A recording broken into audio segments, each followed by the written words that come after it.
Le bilan de la soirée, 2 défaites, 2 nuls. Magnifique le football français, épatant. Vraiment, la Ligue des talents à son meilleur.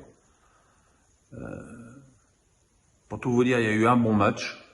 C'est Rennes-Fenerbahçe qui a été un vrai match de Coupe d'Europe. Allez, on va dire Belgrade, Nice, c'était correct. Les deux autres, c'était dramatique, les deux matchs.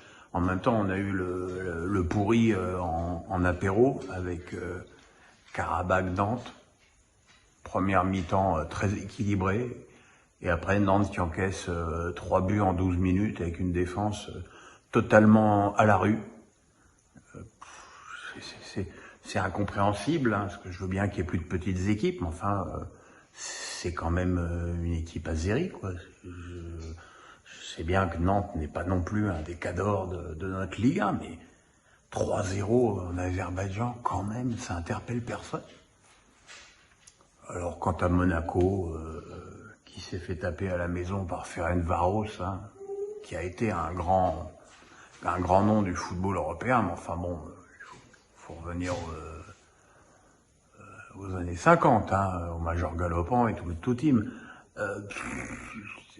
La première mi-temps de Monaco, elle est indigne d'une équipe engagée en Coupe d'Europe. Et dire que cette équipe, il y a quelques semaines, elle espérait jouer la Ligue des Champions.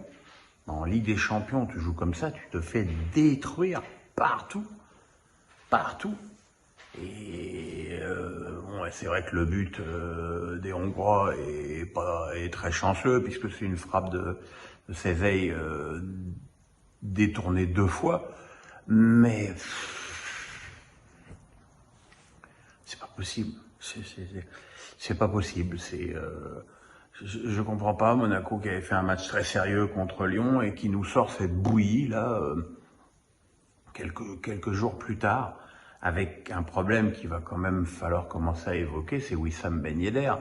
Alors je ne sais pas si Philippe Clément le met sur le banc parce qu'il est en méforme, comme son match pourrait d'ailleurs en attester, ou si, à force d'être sur le banc, Wissam a perdu tout rythme et même toute envie.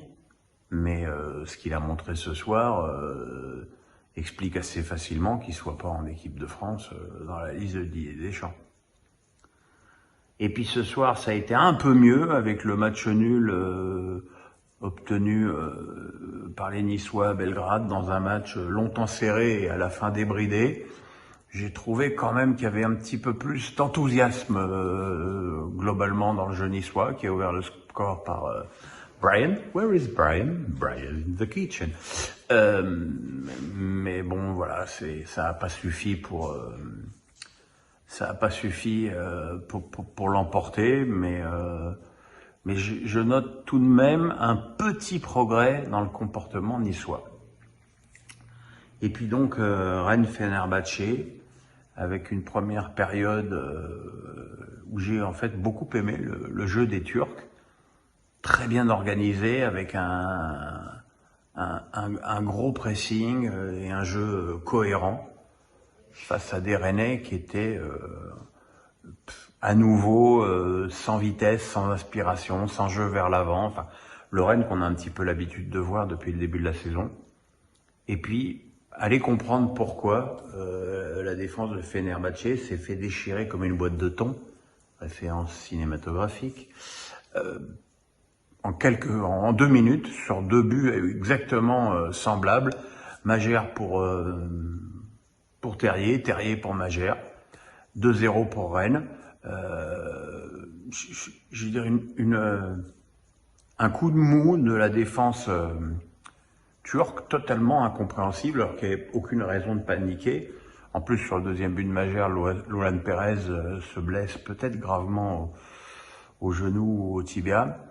Voilà. Et puis derrière, Fenerbahçe a réduit le score d'une jolie frappe dans la lunette, avant que Bourigeaud ne commette l'erreur de concéder ce penalty inutile, sur lequel il faut reconnaître que Melling l'aide pas beaucoup non plus.